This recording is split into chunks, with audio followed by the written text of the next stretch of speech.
Happy Tuesday, my friends, and welcome back into another edition of Prime Sports World. And because I'm a Chicago Bears fan, it's also Victory Tuesday as the Chicago Bears won this weekend. Shout out to my Chicago Bears. Also, thank you very much for joining us. This is Prime Sports World. On today's episode of the show, we're going to give you our week number 12 Monday Night Football recap, and we're going to deep dive into week number 13, which just happens to be Thanksgiving weekend. So happy Thanksgiving from everybody here at Prime Sports World. Hopefully you all get to spend time with family and friends, get some good food around the table, have some drinks, enjoy life a little bit. We wish everybody that watches Prime Sports World have a very happy Thanksgiving. Of course, your host, David On Point Huffman. I'm joined by the Daily Blitz blog, Mr. Christian Simpson. Welcome into the show, my friend. Happy Thanksgiving. Hopefully you had a fun time playing with family and friends around some good food and some good family and friends and some good laughs. Man, first, it's always a pleasure to be on this show. I think I say that to you all the time, man. And I personally want to thank you for everything you've done for me, not just on the mic, but off the mic as well. You've given me a couple of tweaks and suggestions about certain things. And man, I just can't thank you enough for everything you've done for me. And I can't believe I've been on this show with you, 5-6 years now? 5 years. Yeah, 5 years, man. It's been a fun ride. Yeah, for sure. Man, it's been fun, and I ain't going nowhere. So, you stuck with me for life. Yeah. And happy Thanksgiving to you and your family as well, David. Yeah, I probably won't get to spend time with my family on Thanksgiving. Because I live far away from where my family and friends are. We usually do a Zoom call. That's kind of the way TV goes. I work in TV. I've signed up for this, so I understood the territory when I got into it. So yeah, definitely. But definitely. It is what it is, brother. So let's get into some little more positive stuff. Let's talk about football. And man, so as you know, I live in I live in Oakland, but Santa Clara, close to me. Man, I just drove a bunch of cars. I'm in the process of buying a new car. It's a whole thing.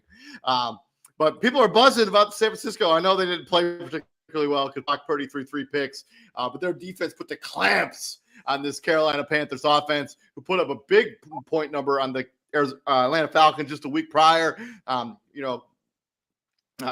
Young threw for 448 yards, a franchise record, and then comes up in this game, kind of throws kind of a goose egg, a little bit of a dud by Bryce Young. And I do understand that his second pick of the game they missed a blatant pass interference call on that pick that could have really changed the tide of this game. I mean, Carolina was driving on that particular possession, cut short by I don't know how they missed that call. It's terrible.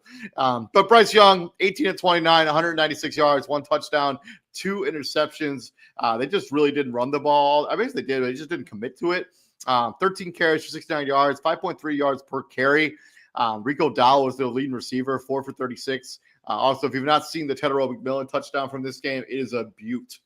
And Brock Purdy, kind of got bailed out by, crazy Christian McCaffrey usage and crazy play by their defense.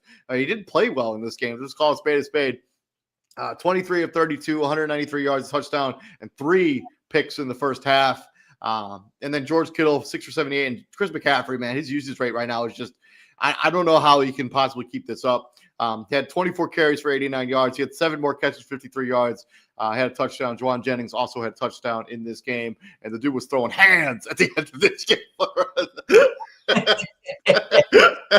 I mean, look, Talk to me about it, Chris. I say it all the time. I've said it to you, and I just said it to TJ the other day. When Brock Purdy's good, he's good. But when he's bad, he's really bad. And you really don't know what version of him you're going to get. But he was bailed out, like you said, by Christian McCaffrey. It's the name, David. That's all it is. It's the name. And San Francisco's defense. San Francisco's defense really rose to the occasion. The Panthers, they had a prime opportunity with Tampa Bay losing and Tampa Bay kind of struggling, if we're being realistic. Yeah, I mean they've been bad for a while. Yeah, Like they really have. they really had an opportunity to kind of put their stamp So on that yeah, division. they really had the opportunity to catapult themselves in the first place, but just couldn't take advantage of it. And yeah, I mean, I'm completely baffled by the fact that the referees missed that blatant hold on Tedder McMillan that ended up with that pick, the second pick, and it basically cost him the game. I know TJ usually comes on this show and complains about officiating all the time. I kind of hate that stuff, but there has to be some sort of they can't miss that call. Like they just can't. Like I don't know if you've seen the play. I don't know if you know what the play I'm talking about. It was like the most blatant hold I've ever seen in my life, and it caused that interception because of that hold. Tedder McMillan wasn't able to get to the spot where that ball was being thrown. You can't allow referees to basically decide games like it was one of the worst calls I've seen this season. It was terrible. Yeah, but this happens damn near every week. But we have the technology. Like the referees, like this is the thing that drives me crazy about the NFL currently right now. Like they seem to just step in and like fix calls like willy nilly. Like I don't. There's seem to be no rhyme or reason for it. They're like, oh hey, we kind of screwed that up. Like before, you'd have to challenge stuff, but now the referees are like, oh well, that's egregious. We'll just fix that on the fly. This was egregious. Why didn't they fix this on the fly? I don't get it. Like Right. It doesn't make any sense to me. Like if you watch that replay, it was very obvious that hey, that guy got held. That was clearly PI. Let's because it cost the Panthers the game. They probably would have scored on that possession, at least a field goal. You come away with nothing. It was pretty late in the fourth quarter at that point. I mean, they did get another possession. He missed the kick. Fitzgerald missed the kick, but I just can't like. I can't imagine like the league is like, oh well, that call was missed. It's fine. It's hindering the product here. Like I don't. And I'm not one of those people that enjoys complaining about officiating because I understand there's a human element to it, but this was bad.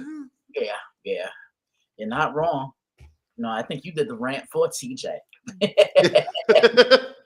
I was being the inner TJ right there because I absolutely despise complaining about officiating. Like it's like the bane of my existence. But like that was brutal. Like it was brutal. Like, you can't miss that call. It's just terrible. But for these two teams moving forward, I mean, the 49ers, I mean, they're going up against a big time. We'll talk about it in a few minutes, but going up against that Cleveland Browns defense, you play like this, you're going to lose.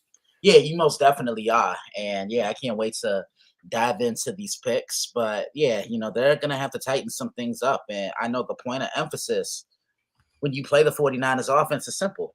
You're taking away Christian McCaffrey. Yeah, good luck. Listen, Brock Purdy is throwing that ball 40 times. I don't care. Look, I'm putting safeties in the box. I'm putting linebackers in the box. I'm keeping that spy in the middle. And the minute he touches the ball, we're collectively swarming as a unit to the ball carrier, which is Christian McCaffrey. Before we close up this week number 12, let's talk about game balls. Christian, let you go first. I'm going with the Texans defense, David. 8 sacks.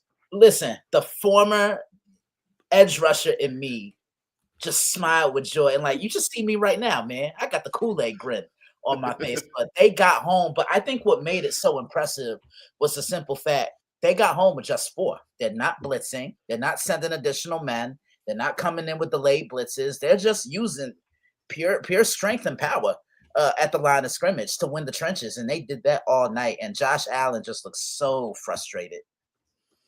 I mean, you could clearly tell that like the lack of weapons I know I hate to complain about this because he's the MVP, right? But like the weapons on the outside are just not there for the Buffalo Bills. Especially with Keenan Coleman being suspended for 2 games in a row for missing I'm not sure what's going on with that situation, but that seems very toxic right now.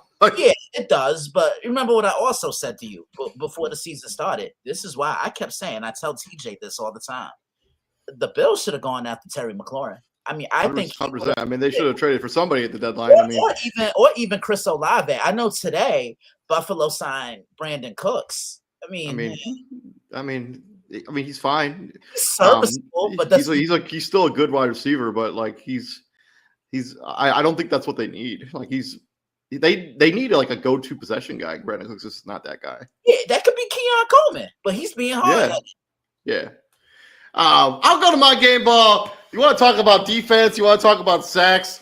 Let's talk about the Cleveland Browns. And I know Sador Sanders got a lot of the headlines, because he won his first NFL start. He's only the second Brown in the history of the franchise to get their first win on their first start. But this Browns defense, 10 sacks on Geno Smith. And I know Geno Smith holds the ball too long, and he's just been remotely terrible for like most of this season. But 10 sacks, and man, Myles Garrett is just on another planet right now. Like, I'm not sure, like what's going. Like, he's gonna break that sack record. He's gonna put that somewhere where it will never be broken ever. Like, look, I'm gonna be honest with you, David.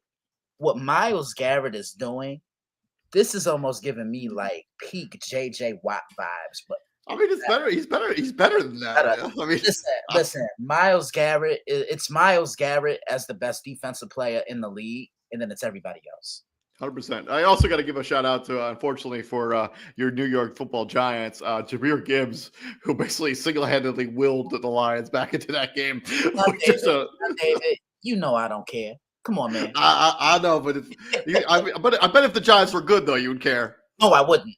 Look, either way, I'm getting paid, so it's all good, baby. All right, but Jahmyr Gibbs, 15 carries for 219 yards. In case you're not a mathematician, that's 14.6 yards per clip. That's like absurd. Like, it's unbelievable. That's exactly why they fired the defensive coordinator. True. Yeah. I'm just saying. But yeah. Oh, TJ, welcome to the show, TJ. You want to give out a game ball real quick before we move on into week number 12? Yeah, I got two. They both on the Bears. Nashawn Wright is having a hell of a season, and then first game of the season, you get called up because the entire linebacking core is hurt. DeMarco Jackson, 14, 15 tackles in your first NFL game, bro. Out there catching cramps and shit because you ain't used to that kind of workload. Yeah, that's some. Oh, and the Dallas Cowboys coming back from 21 nothing. Yeah. I mean, that game looked very over, and then all of a sudden it wasn't. But yeah, that's wrapping up week number 12. Let's talk about week number 13 as we swing into Thanksgiving weekend. Also, happy Thanksgiving, TJ. I didn't get to say that to you at the beginning of the show. So happy Thanksgiving to you and your family. Same to you and yours. And yours too, Christian. Let's talk about week number 13. Let's first start on Thanksgiving. We got the Packers and the Lions, a rematch of week number 1. Packers obviously coming off that victory against the Minnesota Vikings. The Detroit Lions, as I just mentioned earlier in the show, came back and beat the New York Football Giants. 7-3 Packers, 7-4 Detroit Lions. One of these teams, whoever loses this game, may miss the playoffs.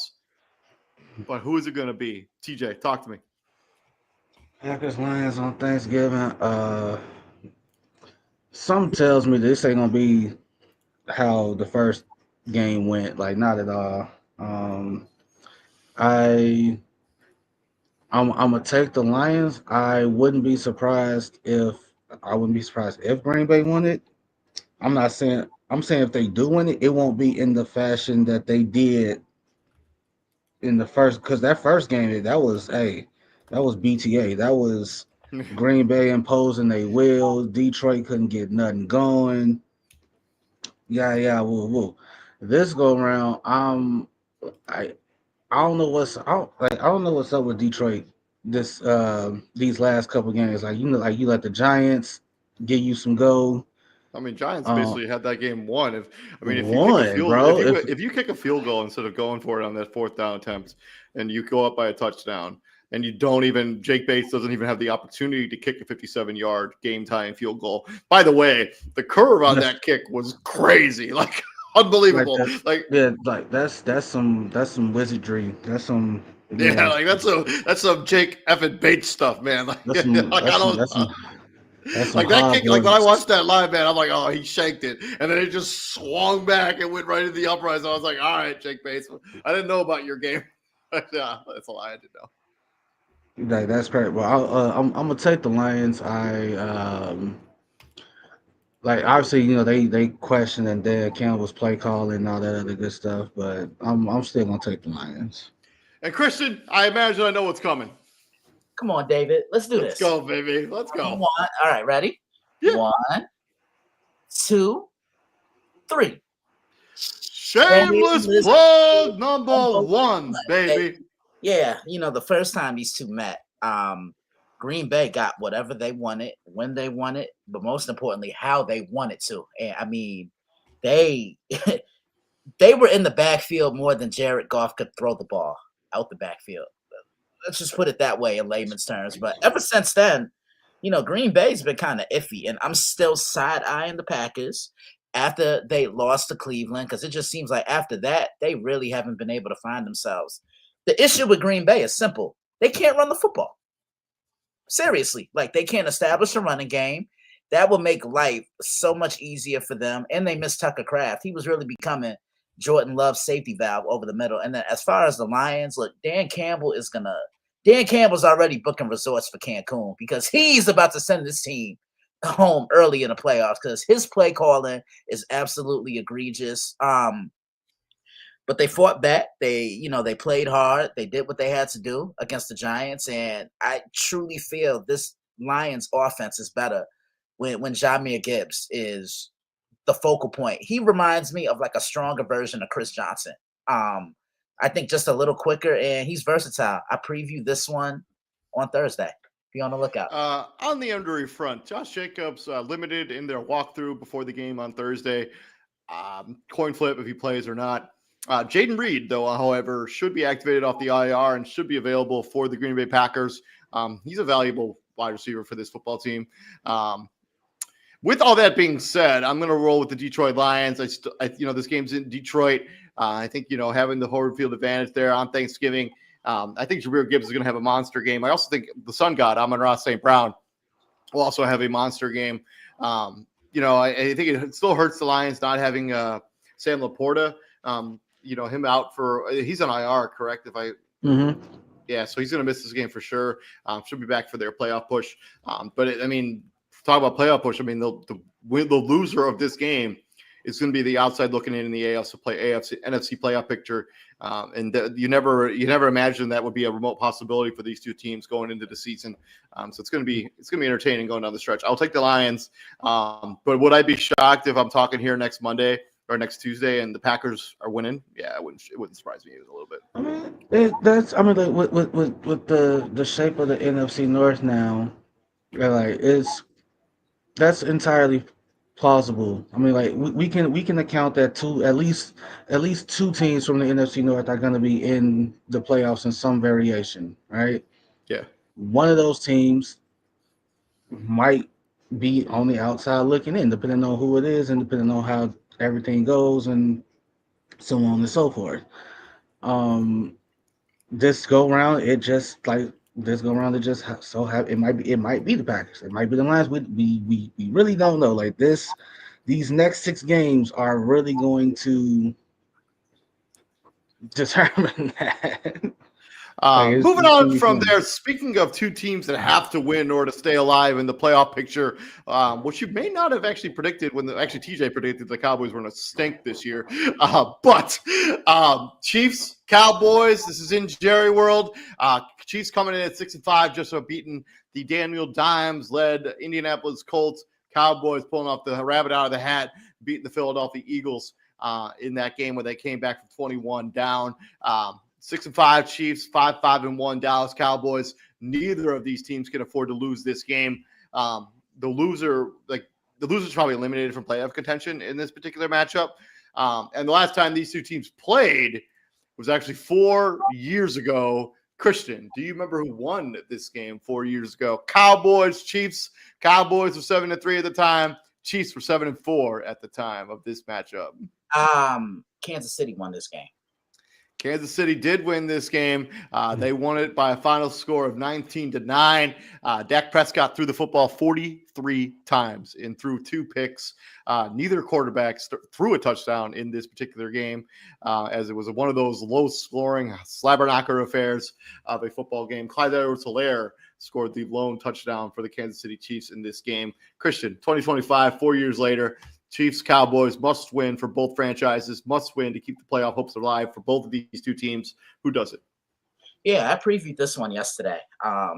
Kansas City, they showed a lot of grit and most importantly, championship pedigree the other day against the Colts because they did two things that I talked to TJ about. One was they ran the football. They got Kareem Hunt going. So can that translate over into the next game and the rest of the season?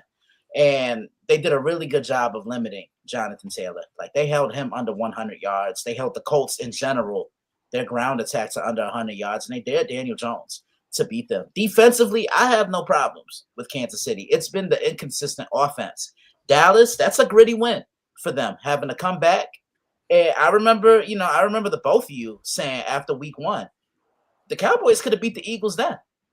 And look at what happened all these weeks later, 11 weeks later almost. I mean, a win like that can give them confidence. I think this is going to be close all the way throughout, but I think Patrick is going to make one more play when it matters most, David and TJ. I like Kansas City on the road.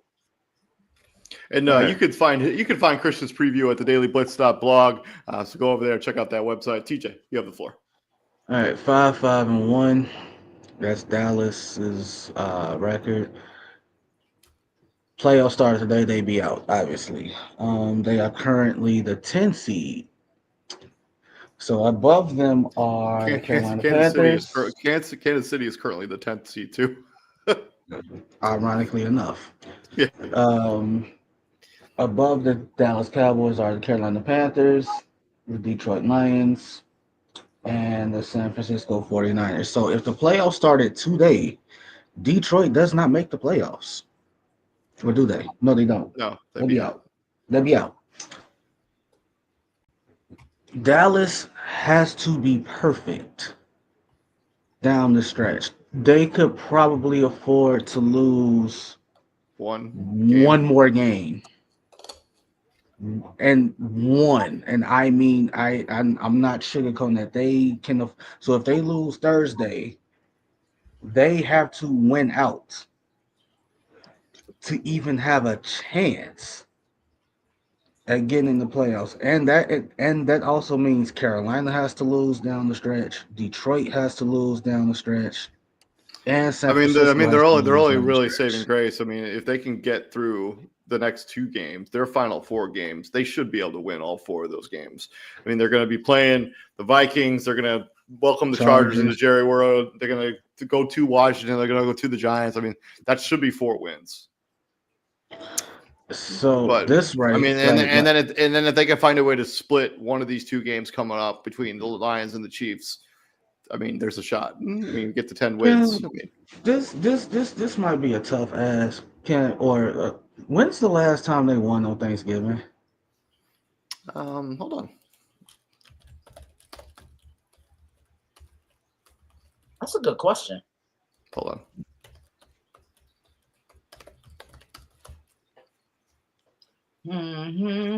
Cowboys are 33-22 all time. Hold on, I'm sorry. Come on, internet, don't do this.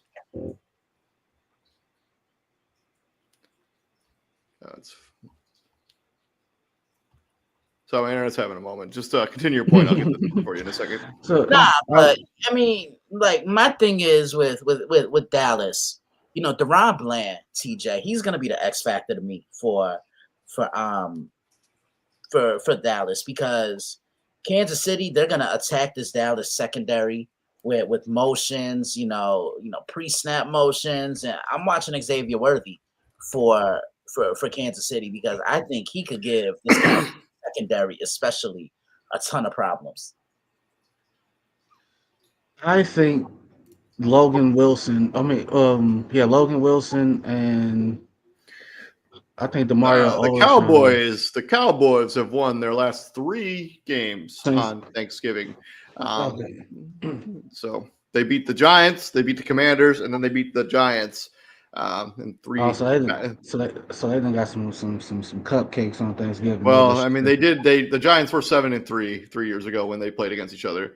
But yes, the last 2 games have been fairly easy. And then they got beat by the Raiders, they got beat by the football team, and they got beat by the Bills. Last 6 turkey Thanksgiving game matches. I think like your X factor is whoever's lined up over Travis Kelce.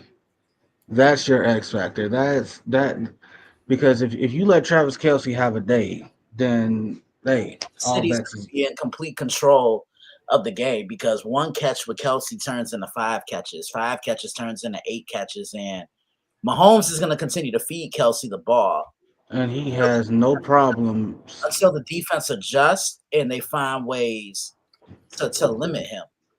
and he has no problem hey, death by 1,000 cuts. If you want me to nickel and dime you down the field with just Travis Kelce, I will do that. Like, hey, it is what it is. Um, I don't like this matchup for the Cowboys. I also think that they're going to like because they still riding that high. Like, hey, you came back from 21 down against Philly, bro. Like this, it ain't like Philly is like terrible. Like this is the reigning like these like this the reigning Super Bowl champ. They done like they've been whooping ass like the last 3-4 years. They've been whooping your ass for the last 3-4 years at least. And it looked like David said it earlier. It looked like it was going to be another Philly BTA. It was 21-0 early, like Dallas couldn't get nothing going. Like that fumbled with Cavante Turpin. They lined them up in the backfield, which hey, Yeah, yeah. I don't mind it. Hey, I don't mind it. Hey, get the ball in your playmaker's hands in any way, shape, or form. Like, but he didn't even get hit by a Philly player, bro. He got hit by his own dude. Like the ball, Yeah. he got hit by his own guy, and it just and the ball came out. I don't like this matchup for Dallas. Give me Kansas City. I'm also going to take the Kansas City Chiefs for a lot of the same reasons that TJ just kind of prefaced and referenced. I just think the Chiefs are a better football team than Dallas, and I think the defense of Kansas City is No, better. I ain't even saying all that. I just don't like the matchup. I don't like I don't like the matchup. I'm Brian Schottenheimer versus Andy Reid. Like come on, man. Come on, man. Hey, uh, and the Chiefs get Pacheco back. yeah. To the Thanksgiving nightcap, we got the Cincinnati Bengals with Joe Burrow returning into the lineup, rolling into M&T Bank Stadium in Baltimore, Maryland, where their Ravens are waiting fresh off a 5-game winning streak as they beat the New York Jets on Sunday afternoon. The Ravens, Lamar Jackson was a little bit banged up towards the end of that Jets game. He returned to practice today. He's no issues whatsoever. He's going to play in this game. And Joe Burrow is going to return for the Cincinnati Bengals. Doesn't really need to play, but wants to. Christian, talk to me. Yeah.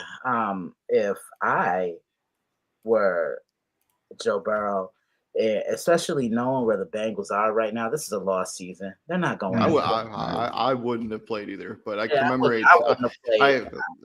I commemorate him for putting his body out there, I guess. Yeah, I do too. But Baltimore, they're kind of fool's gold. And it just always seems like these matchups with Cincinnati are always close and they're always high scoring. I'm kind of expecting the same thing. David, can you check if Kyle Hamilton is going to play? Because I know he got banged up. Yeah, I think he came. I think he came back in that game, though. I don't think he missed any time. Right, but not having him is huge. I think he's the Ravens' best defense. He returned to practice. Okay. I like Baltimore, but I think Cincinnati's going to make it interesting. Kyle Hamilton isn't even listed on their injury report right now, so he's fine. So he's good to go.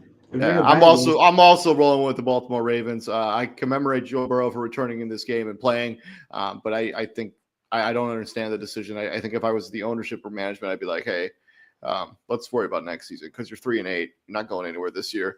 God forbid he gets some sort of injury down the stretch here and loses next season. Makes it worse. Give me the Ravens though. The Ravens are cooking right now. I'm taking the Ravens too, but you also got to look at it like this. If you are the Cincinnati Bengals, another reason why I wouldn't bother bringing Joe Burrow back outside of the fact that you're 3-8. winning this game does absolutely nothing for you.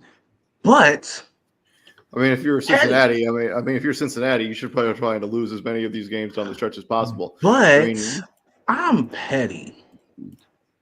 And if I can't go, damn it, you ain't going either.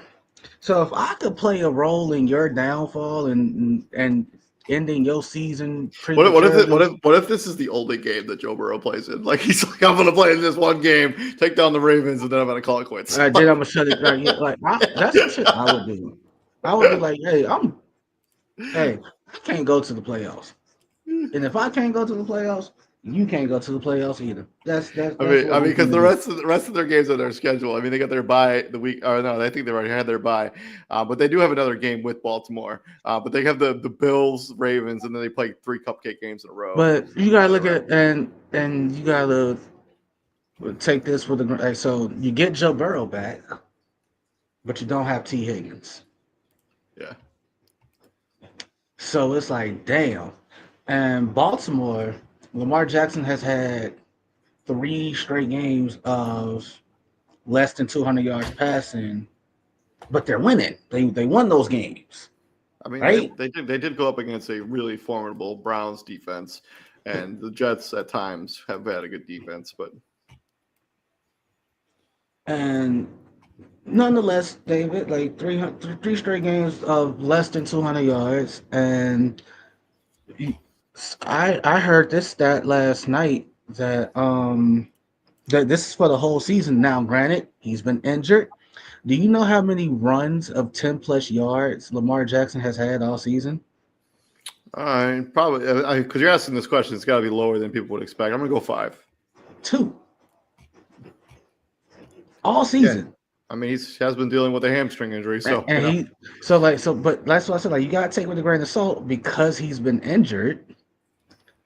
But it's also like, damn, bro, there are moments where you have 2 10 plus yard runs on the same goddamn drive, let alone a season.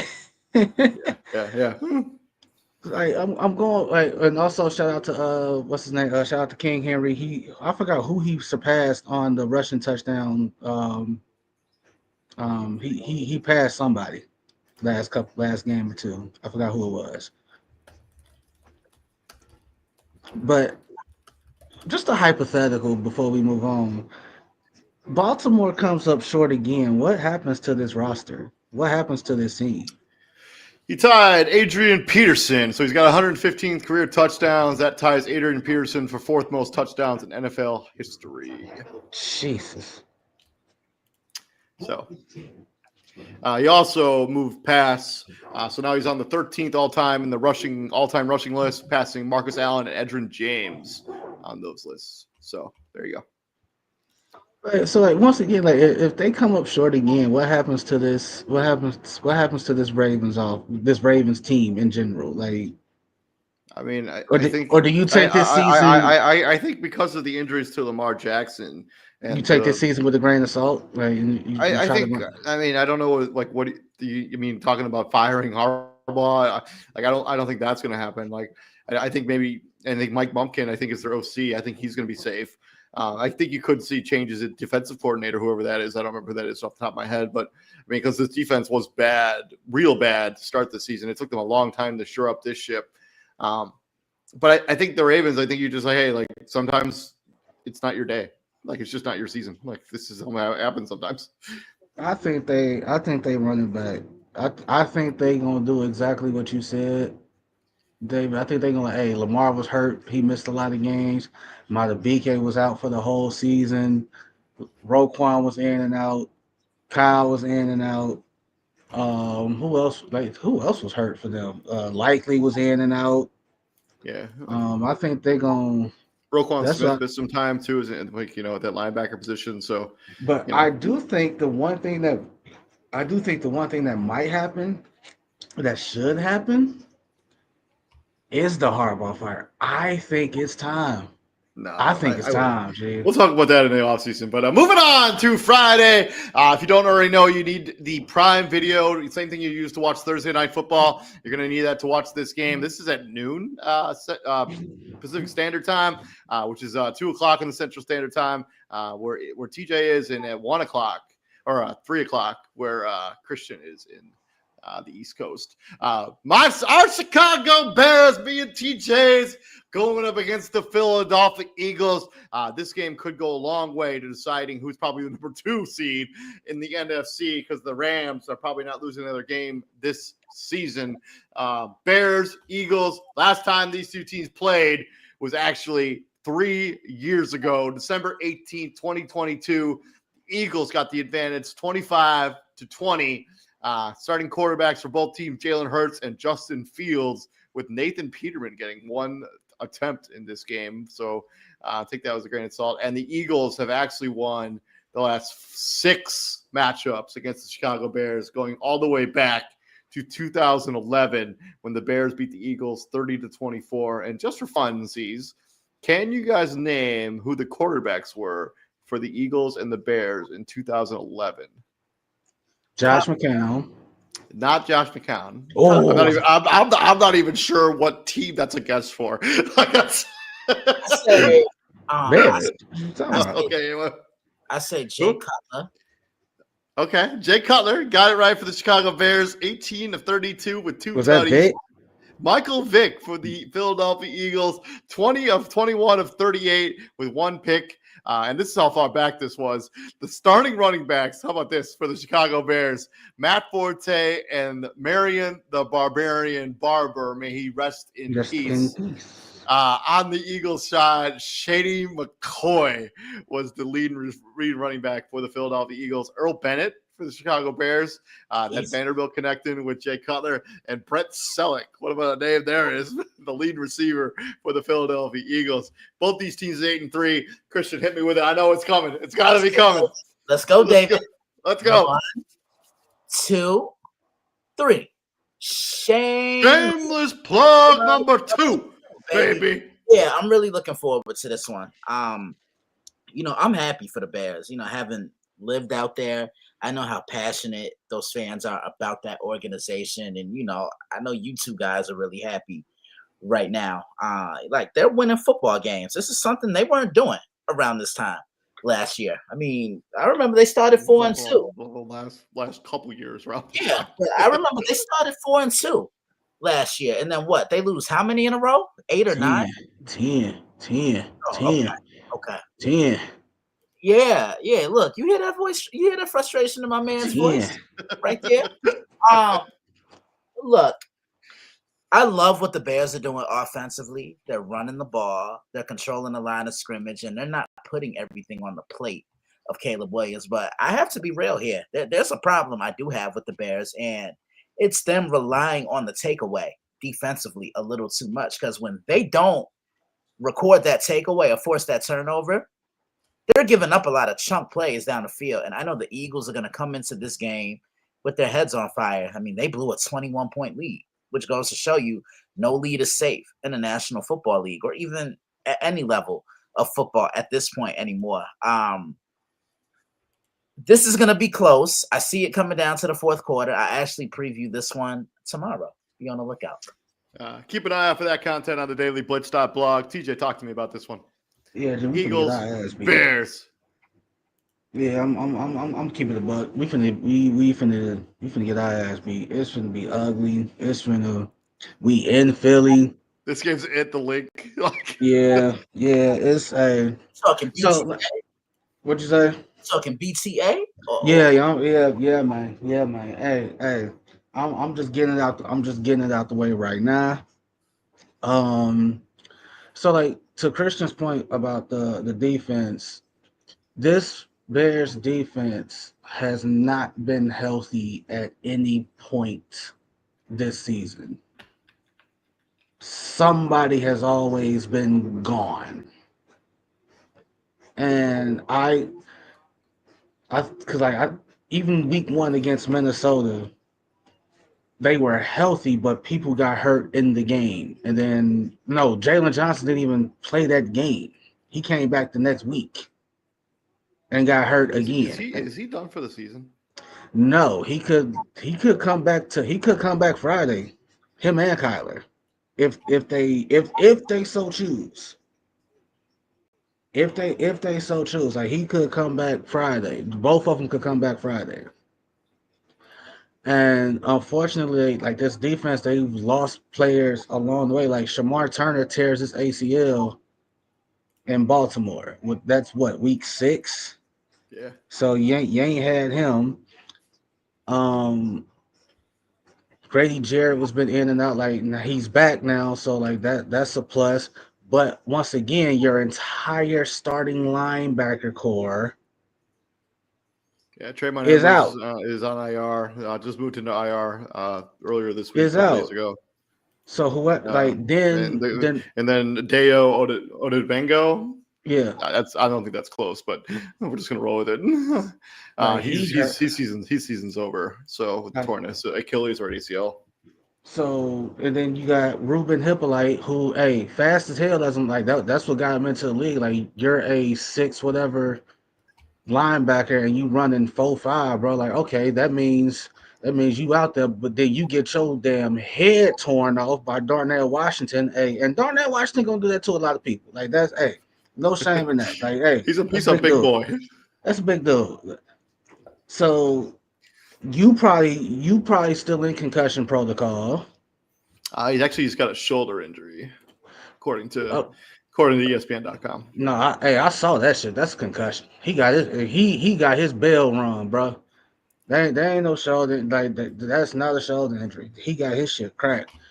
I'm taking Philly, bro. Like would I be my only takeaway from this one is that 25-20 that you said the final score was like 3 years ago when they came to Chicago. Once again, Philly, like we made Jalen we made Jalen Hurts struggle a little bit. He threw like I think he threw 2 interceptions that game. His only scores were tush push. And then there was one play where they faked the tush push and he broke it outside for like 20 yards and he ran it in. His touchdowns were rushing attacks. If my takeaway, if we can make it someone like that, if we can make it 25-20, if we can make it respectable, I'll walk away happy. But the only thing I'm gonna hate from this game is the social media discourse that's gonna come afterwards. Because every game the Bears have won this season, it's been, oh, y'all ain't playing nobody. It's this team, it's that team, it's the. Mm-hmm. So they gonna use this game to be like, see what happened when y'all play a real team.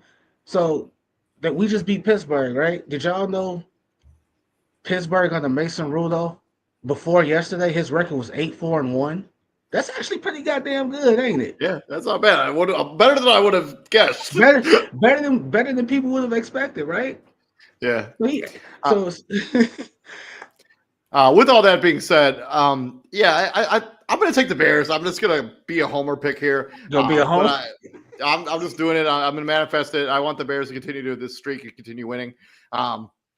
But I mean, if the Bears are able to make this a reasonable game, and the Bears have an absolute opportunity to win the game down the stretch, we're talking about the fourth quarter. This is a one-possession game. I think that's a win for Chicago. If they're going into Philadelphia, a Philadelphia Eagles team that should be hungry, chomping at the bit to get back onto the football field after they choked away a 21-point lead. But I'm going to pick the Bears.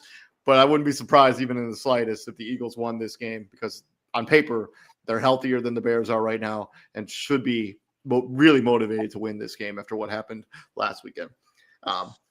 Or Sunday, I guess, a couple days ago. Moving on from... That's the thing, David. Like, I went on a rant with someone. And, the Eagles just pissed me off. Like, they have no identity offensively. But I also noticed that teams are playing the Eagles offense very similarly to how they played the Chiefs after they lost to Tampa Bay. They're keeping safeties high. They're playing coverage underneath. And they've taken away the big play down the field. Hence the reason why A.J. Brown's been visibly frustrated. You know, and look, the Eagles last year around this time, they had an identity. They were balanced. They could beat you with Saquon Barkley. They could beat you with the passing game. And it's like now they haven't bought in to their offensive coordinator. And the other thing, before we go to the next game, use Dallas Goedert more. He can help open up the passing game. There's not a safety. There's not a linebacker. Damn it, there's not a corner that can cover him. He's a big physical target over the middle of the field. And I guarantee you get him going, good things are going to happen. Moving on from there to Sunday morning / afternoon, we got the San Francisco 49ers heading into Cleveland, taking on the Cleveland Browns. Cleveland obviously fresh up beating the Las Vegas Raiders, and the Niners beating Carolina last night. Last time these two teams played was actually 2 years ago, and the Cleveland Browns got the edge in that matchup. TJ, talk to me. Who's winning this matchup? Browns, Niners, in Cleveland?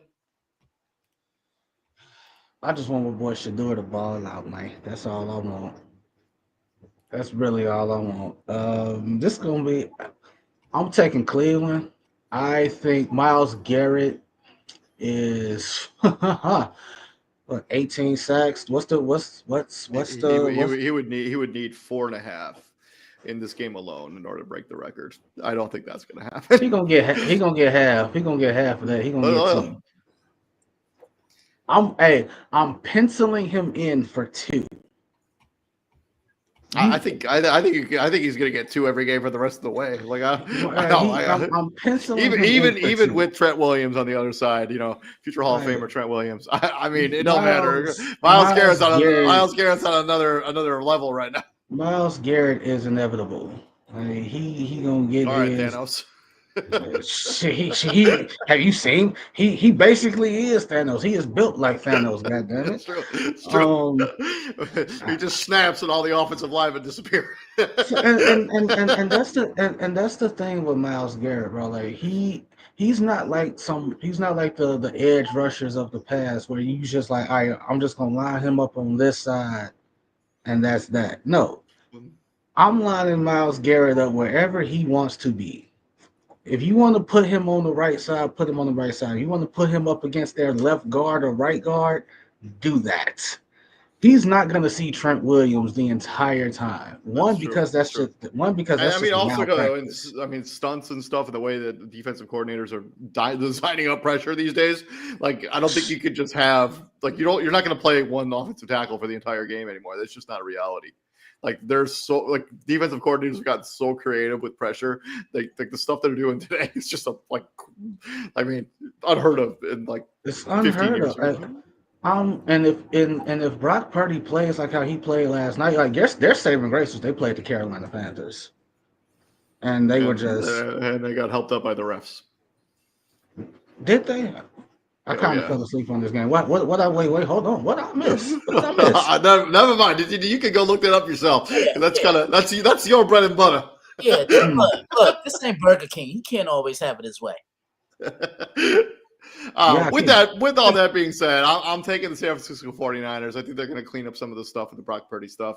I don't know. I think the 49ers are going to get pressure under Shedeur Sanders. I think they're going to play pretty well. I'm going to take the 49ers. I think this is going to be a close game, probably low scoring, but I'm going to take the Niners. Christian. Yeah, David, I'm with you. I'm taking San Francisco, but I do anticipate Cleveland keeping this game extremely close throughout. Yeah, I think this will be one possession. It'll come down to. Yeah, I think so too. But the difference is the 49ers have an offensive playmaker that can take the game over. Cleveland doesn't.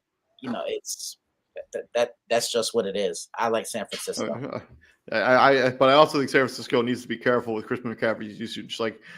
Obviously they need to play him, basically run him into the ground in order to make the playoffs. But I hate to see we get to that point in the season where they do eventually make the playoffs, right? And Chris McCaffrey is just spent because he's going to have damn near 400 touches when the season's over. I just don't think he can keep up this production. They have Brian Robinson. He's a good football player. But that's the part that always baffles me. When you have a more than serviceable backup on your team, I think a lot of that is Chris McCaffrey. I don't think he wants to come off the field, but that's why you're supposed to be a coach, right? That's why you're a coach. That's why you're hey man, cool. Like you say, hey, I'm glad you want to die on your, you want to fall on your sword. You want to do all that stuff for us. But god damn it, learn how to take a learn how to take a breath, bro. Like when you have a more than serviceable backup and Brian Robinson Jr., who Brian Robinson Jr.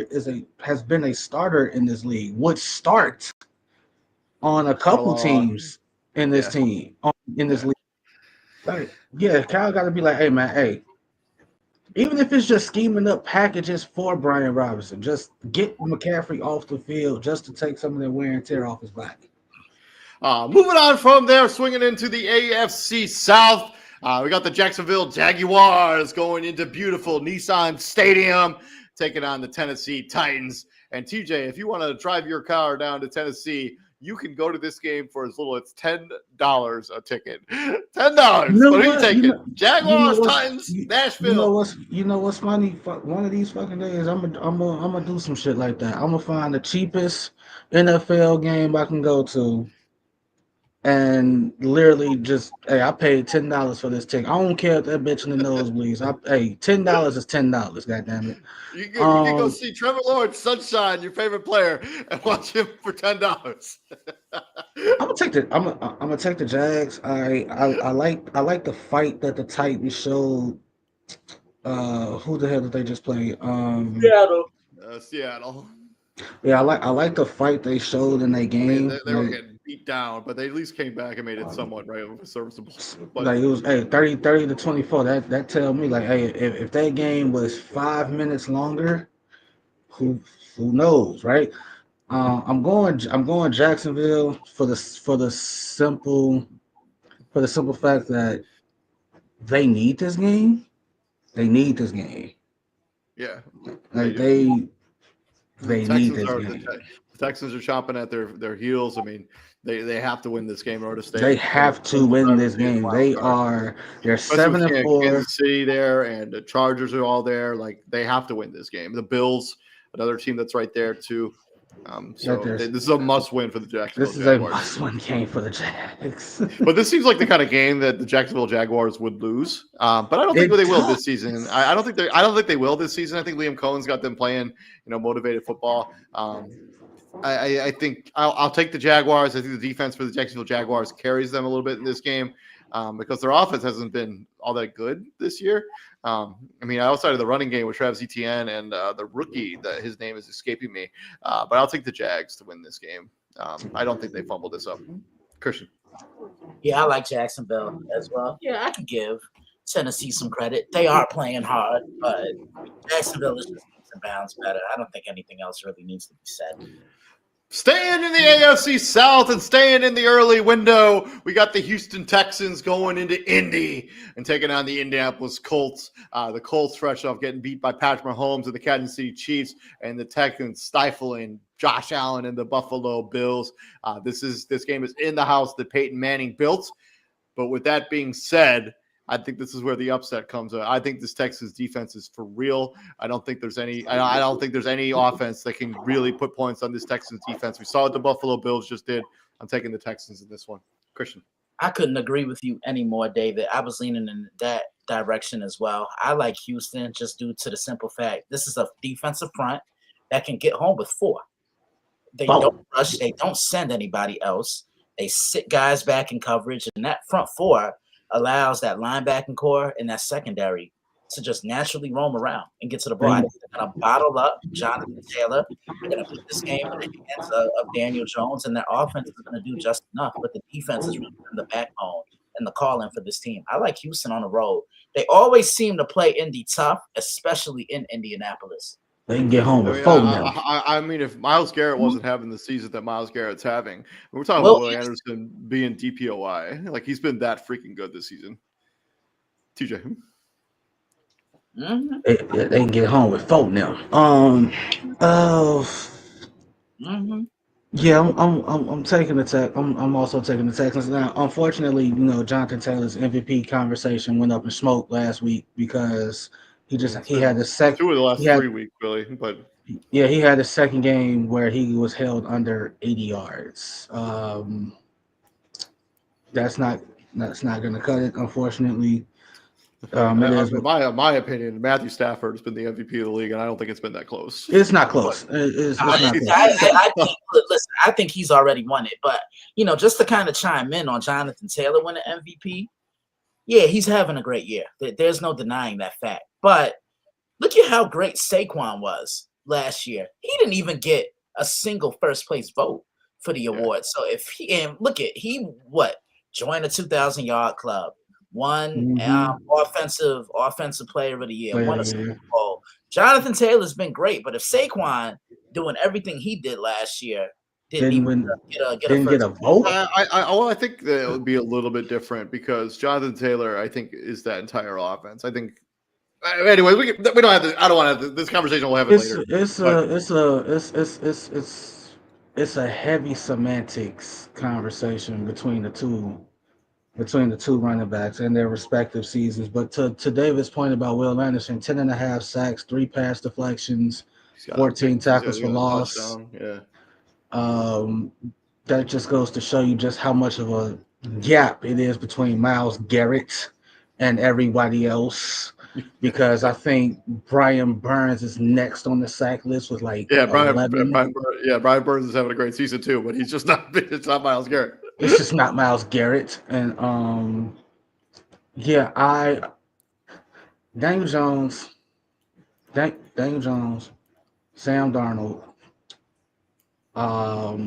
There's another one. There's another guy in that category that I'm searching for. It's not coming to me, but I'm gonna just stick it to those two for right now.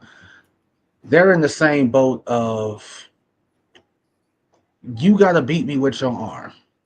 I'm not believing nothing that you do until you beat me with your arm.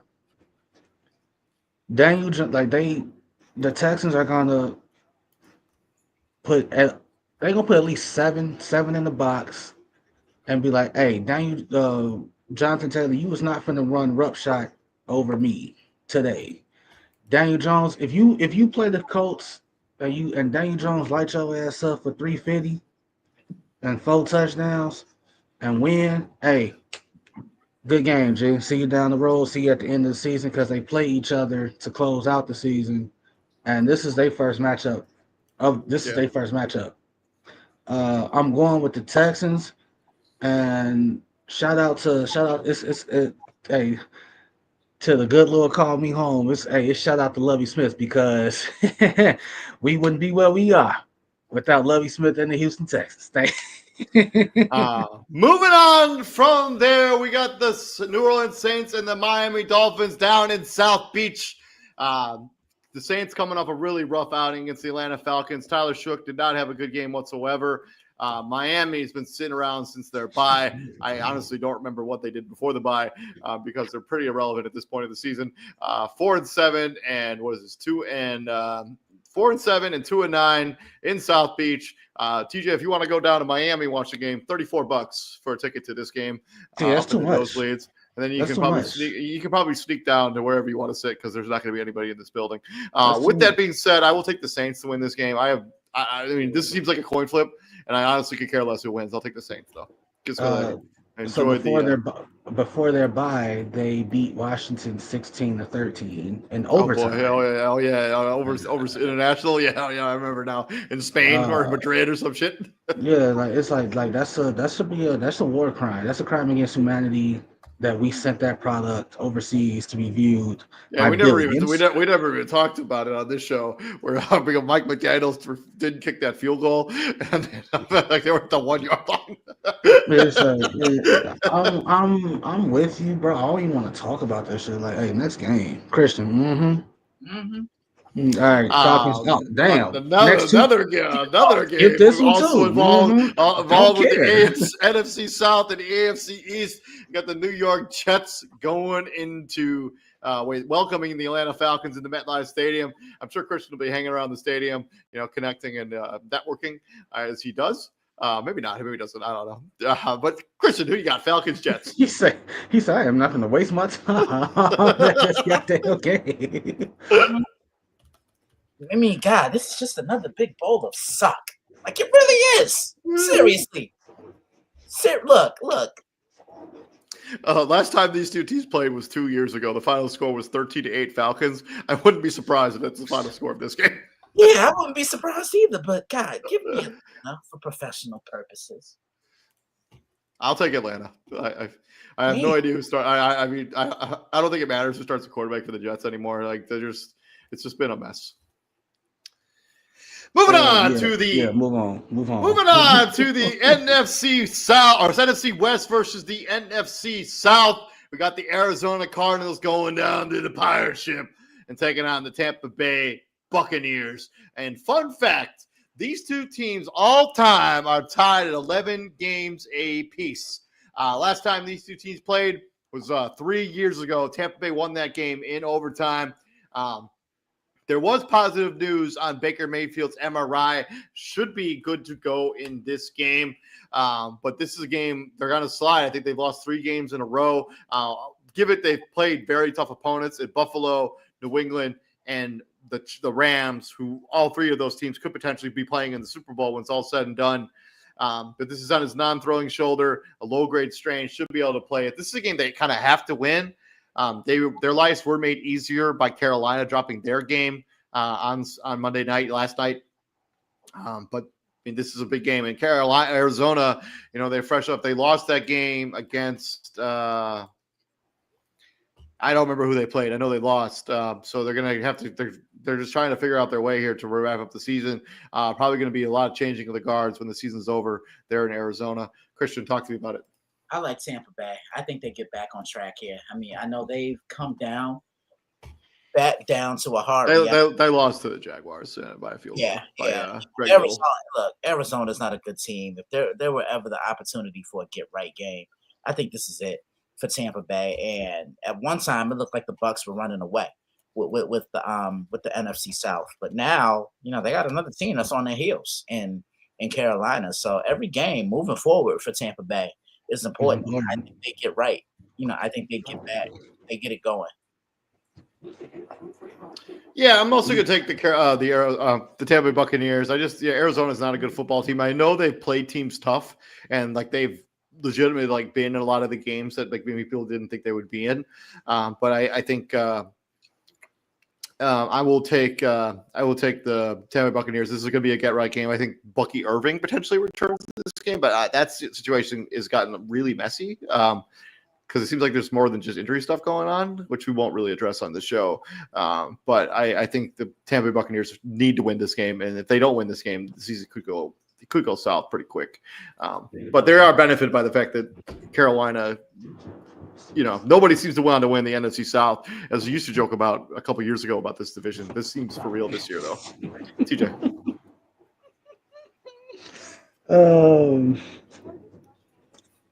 Yeah, Tampa is just Jay just so hurt right now, man. It's at the point where it's like if they don't win, that's why. Even if Baker's MRI came up okay or clear, how much longer that his body has to be hanging on by a thread. You have to think that, right? It's some of the shots he's taking this year, just the amount of stuff that they've asked him to do. I mean, it's like y'all said, they should win this game. They at home. This is a get-right game for them. Arizona ain't got much of anything going for them. It's going to be a complete house cleaning. I'm talking Kyler Murray might not be quarterbacking for them next season. House cleaning. I don't think he will be. I think they're gonna clean out the GM. I think they're gonna clean out the head coach. I think they will clean out I think they will be a new quarterback. I don't know who it's gonna be because there's nobody really that seems to be worth drafting in the first round. I'm sure there'll be somebody. If based on how shit's going right now, and you could probably just keep Jacoby Brissett if this is the product that you're going to continue to put out there, and then draft somebody to be the heir apparent.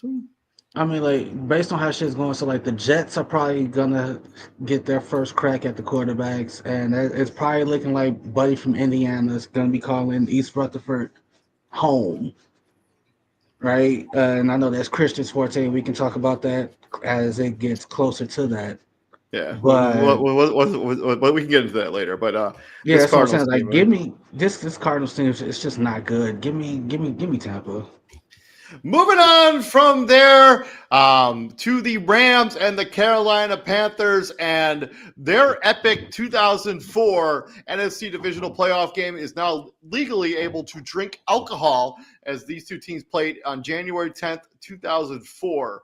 Do you guys remember who won this game and what the final score was? 2004. Carolina won that game in overtime. It was a Steve Smith. He ran a 5 route, which is a slant over the middle, and took it to the house. And I want to say I think Carolina won this game 29-23. Look at you. Yeah, Carolina won this game 29-23. This is also en route to Carolina's first ever trip to the Super Bowl, where Adam Vinatieri hit the game-winning kick. And what it was also a fantastic Super Bowl, where Jake Delhomme of the Carolina Panthers with the two-headed rushing attack of Deshaun Foster and Stephen Davis beating what is now led the Mark Bulger greatest show on turf.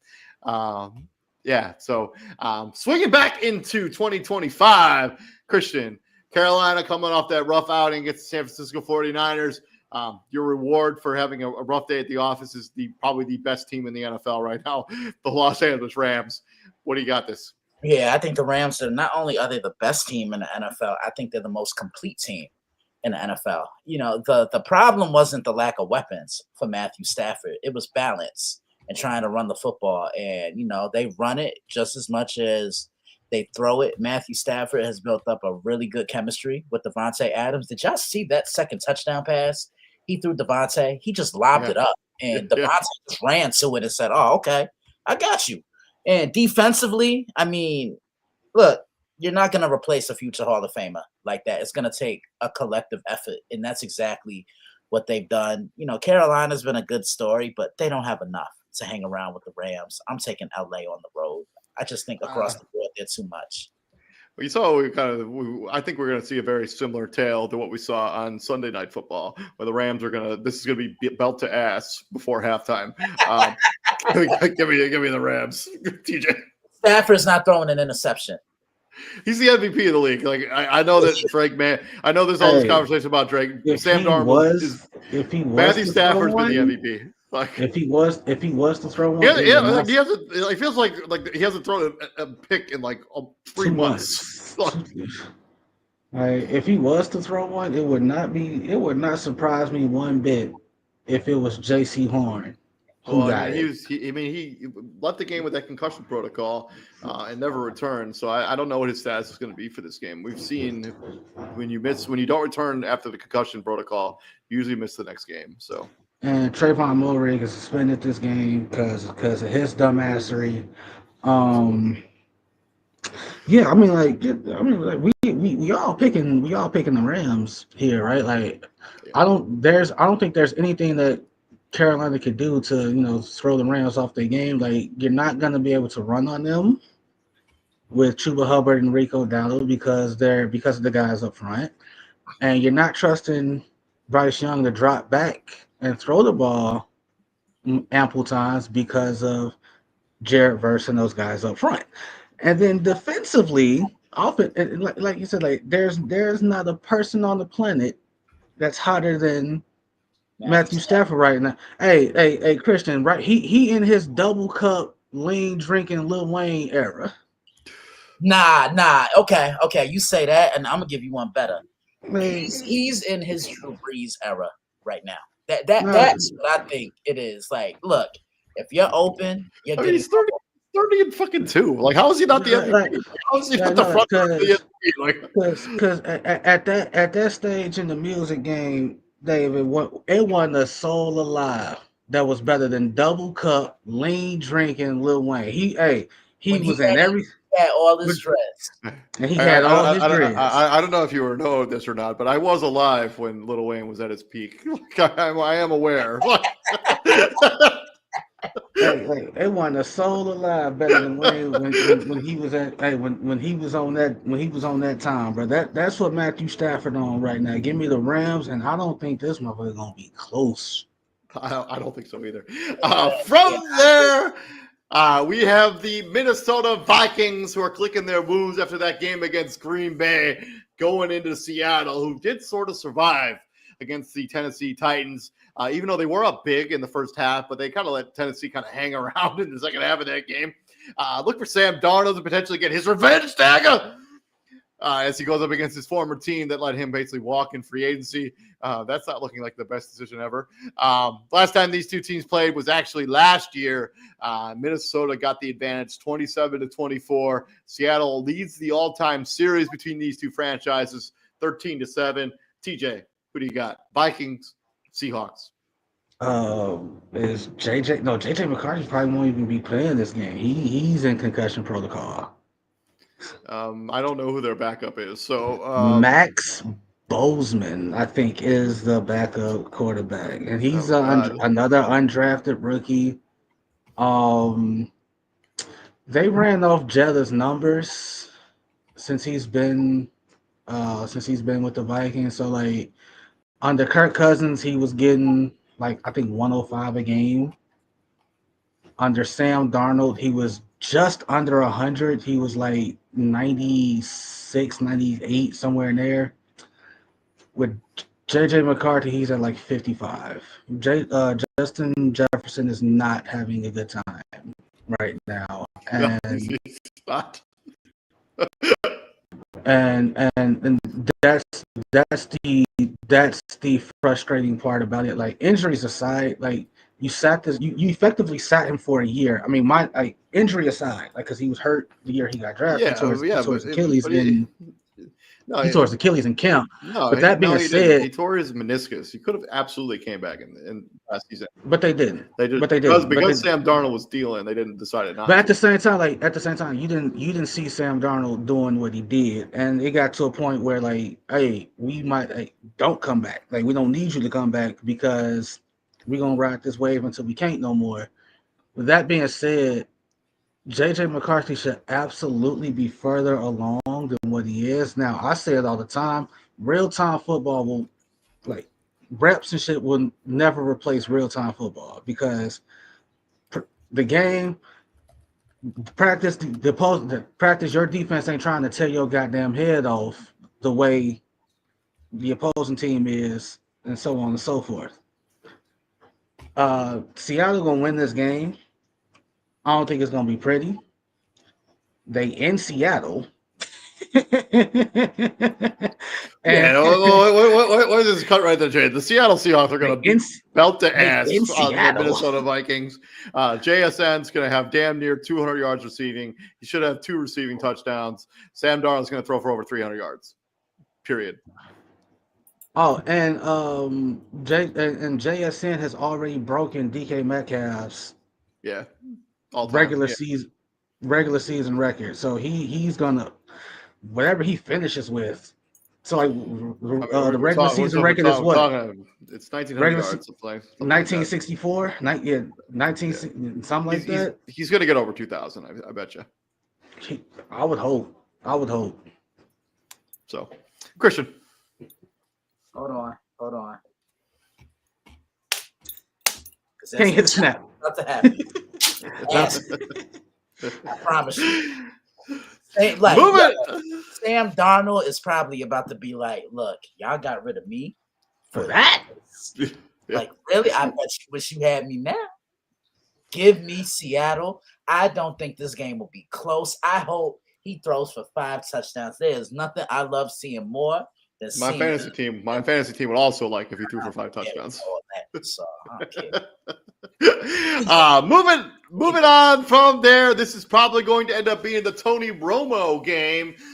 Bills, Steelers, both of these teams, the winner of this team has the driver's seat of the wild card spot in the AFC. The loser of this game is probably going to be watching the playoffs from home.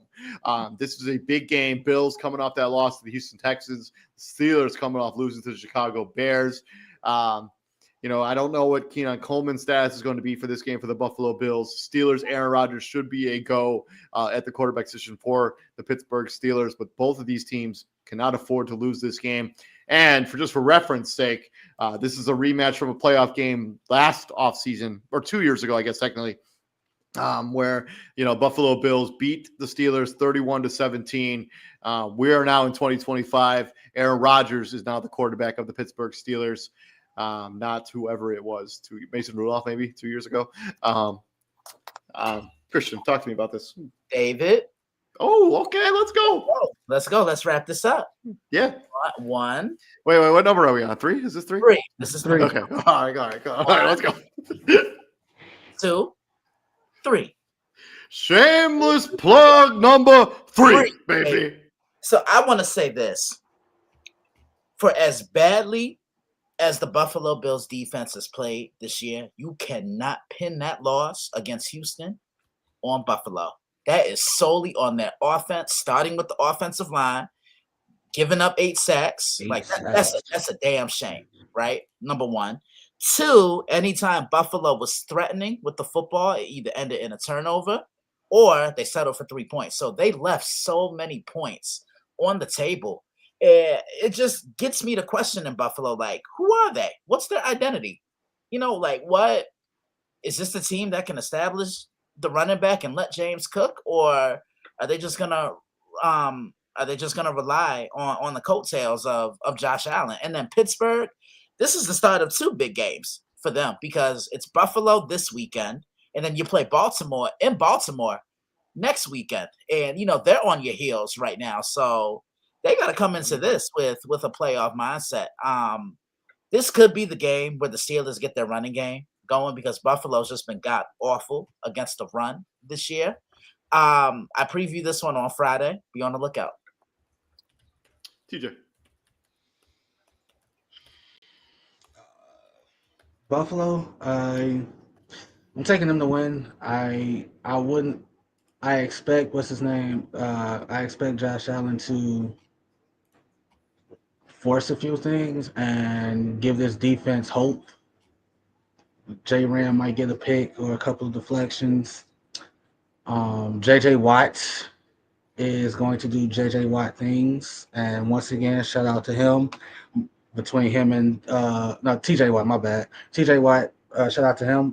Broke JJ's record. Between the 2 brothers, he now has the most. he got bragging rights, and JJ Watt joked about having to suit up just to get a couple more just to take the lead back. Once again, that just goes to show how great Myles Garrett is because TJ Watt's having a great season and it's not being talked about. Give me Buffalo. Yeah, I'm going to take Buffalo too. I just think that they're a better team, and I also think this wide receiving core for the Pittsburgh Steelers, man, that George Pickens trade looks real bad right now. Like they really bad right now. Like DK Metcalf has not been as good as George Pickens has been this season. This is one of those hindsight 2020 things, 100%, right? Yeah, 100%. Yeah. I also want to say this. I remember all those years ago when Jalen Ramsey was assessing quarterbacks and he said Josh Allen was just straight trash. Ever since then, anytime Josh Allen has played Jalen Ramsey, BTA. Guess who's won? Also, because I was just doing the announcer stuff, right? I was trying to figure out who was going to be. So this is going to be the Tony Romo game, and I was trying to figure out on the Fox side, like what game is Tom Brady going to call? Because given the NFC teams, the matchups in the NFC, there's an easy answer to that. None of them. They're not. Kevin Burkhardt and Tom Brady are calling Thanksgiving, and then they're not doing anything else. like none of these games are worth rolling Tom Brady out for. Are you kidding me? All right. I mean, like, if I had to guess, if he worst,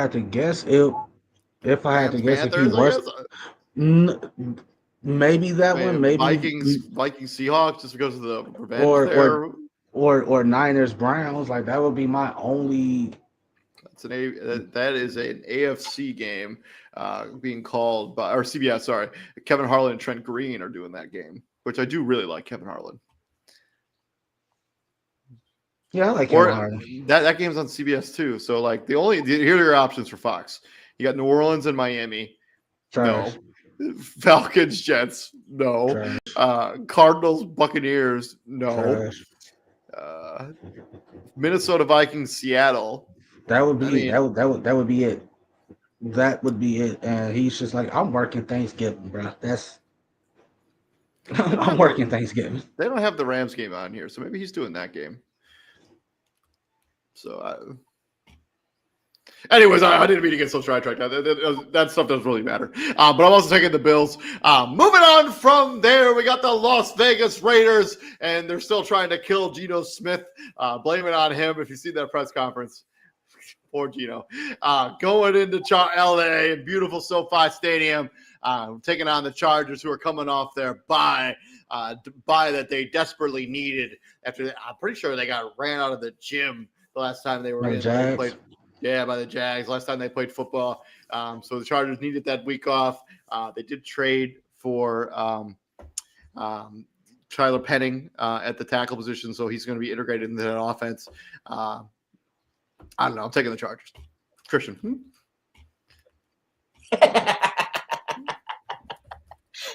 Give me the Chargers. TJ. do you I know they fired what's his name yesterday, Chip Kelly. Yeah, I know they fired him. Was it yesterday or the day before? Do you see a scenario where Pete Carroll is a one and done coach in Las Vegas? Absolutely. Most definitely. You think he's gonna get fired after this? Hell yeah.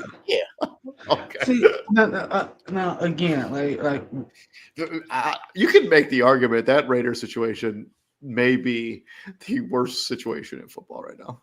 Like real talk, they got a chance to do something that's just hilarious, right? Who just got fired? Dayball. It's gonna be like you could potentially clean house, new GM, go get Dayball, bring in a new QB, and go from there. Because, like, it's that I 100% if I was a betting man and I borderline is no, you're not. That's what's gonna happen. I can see it right now. They're gonna fire Pete. They're gonna fire whoever the GM is. They're gonna hire it, or they're gonna keep the GM and just hire Dayball outright, draft the QB, and go from there. With all being that said, I'm taking the Chargers. This game shouldn't be close. Oh yeah, I don't give a fuck about this game. Come on now.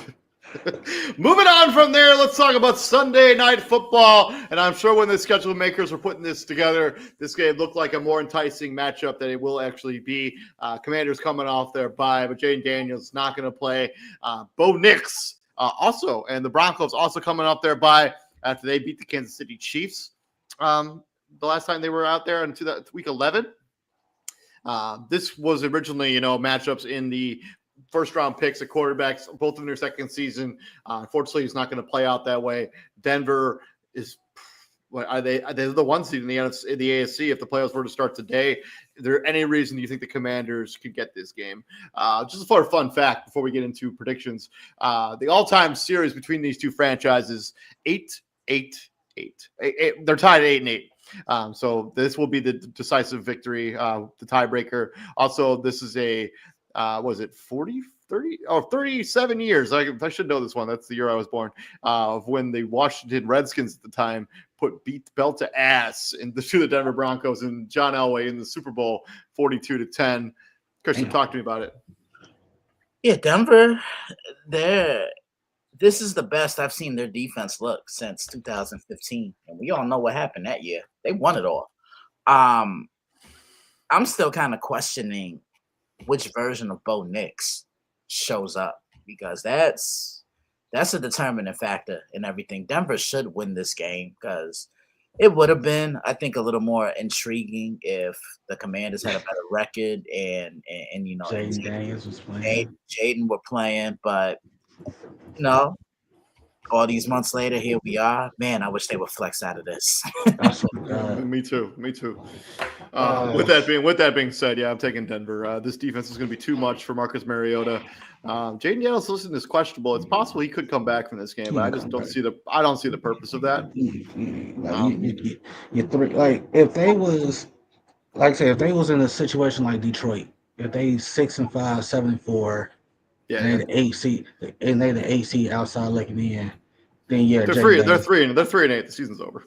Yeah, they 3-8. Ain't no fucking point in coming back. But yeah, to Christian's point, the only way to answer your question and to back up Christian is there any chance the Commanders win this game? Yeah, Bo Nix has to be ass. Like he has to be terrible. Mm-hmm. And I just don't see him being bad enough for them to cost Denver this game. That being said, if you're Washington, your quote unquote saving grace is do whatever you have to do to put Deebo Samuel on Riley Moss.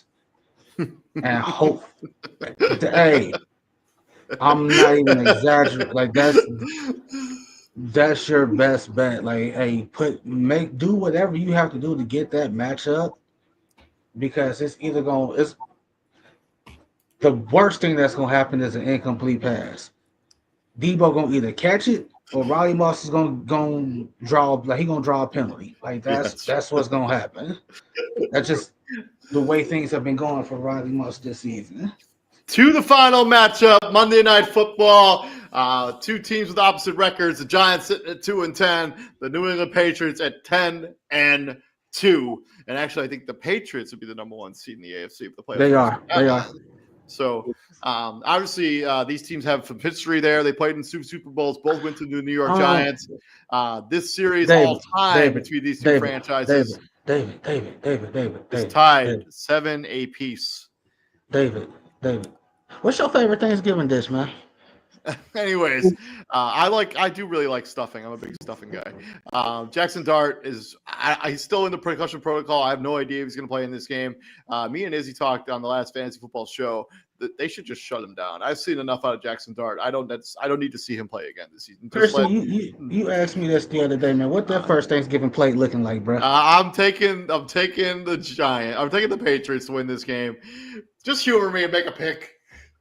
And with that being said, thank you guys so much. Christian, what that I will say, yeah, I love stuffing. Like I'm all about stuffing. Nah, man, for me, what's my first place? So we don't do whole turkey. We do turkey wings. I just think it's more flavorful. Okay.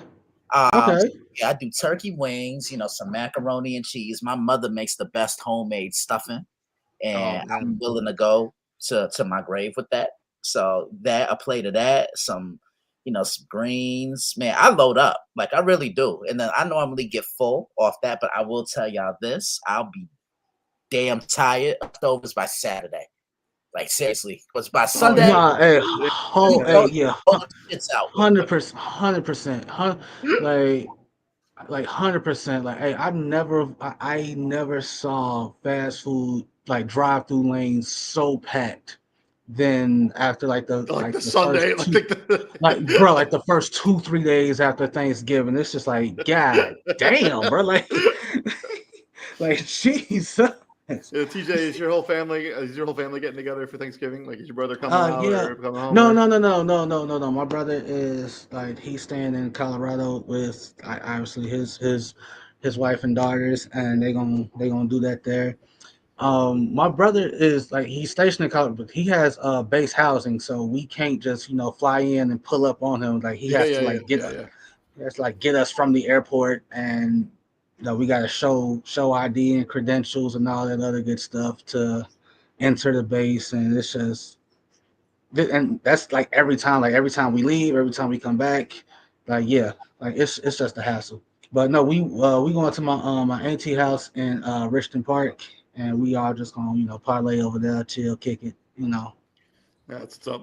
But yeah, happy Thanksgiving for everybody here at Prime Sports World. Very thankful for the three men on this panel. Also, Izzy and Matt James. This makes the engine go here at Prime Sports World. We all just do this because we enjoy sports and we love talking about it. We thank you very much for the people who continue watching here at Prime Sports World. Please like, share, and subscribe to the podcast. Fantasy Football Weekly will air tomorrow. You do not want to miss that content if you get your lineup set up for big time push in the Fantasy Football League. As they're going down the stretch there in many leagues.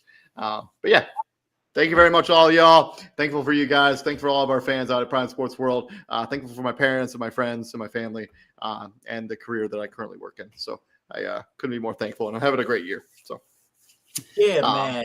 To kind of echo your sentiments, just grateful, to the game of football for showing me you really can do something if you love it enough. I mean, man, this game has taken me to heights in the places that I never thought it would. And I actually want to announce this too. I actually have a new co-host for Monday Evening Quarterback. Nah, seriously, I do. I know. I saw it. I watched it. Listen, it's our very own TJ Hopkins. Yeah.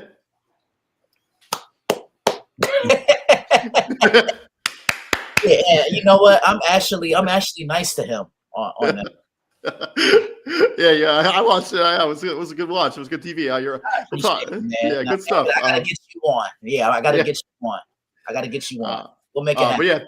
But thank you very much to everybody out there. And gentlemen, what do we do here at the Prime, my friends? We bring the heat. When we make fun of TJ. We will be breaking down week number 13 next Tuesday. I'll be back on the Fantasy Football Weekly show. You want to miss that content. And if you're looking to watch Monday Evening Quarterback, head over to dailyblitz.blog. Y'all have a good Thanksgiving. Be safe out there. And we'll see you guys next week. Peace out, gentlemen. See y'all.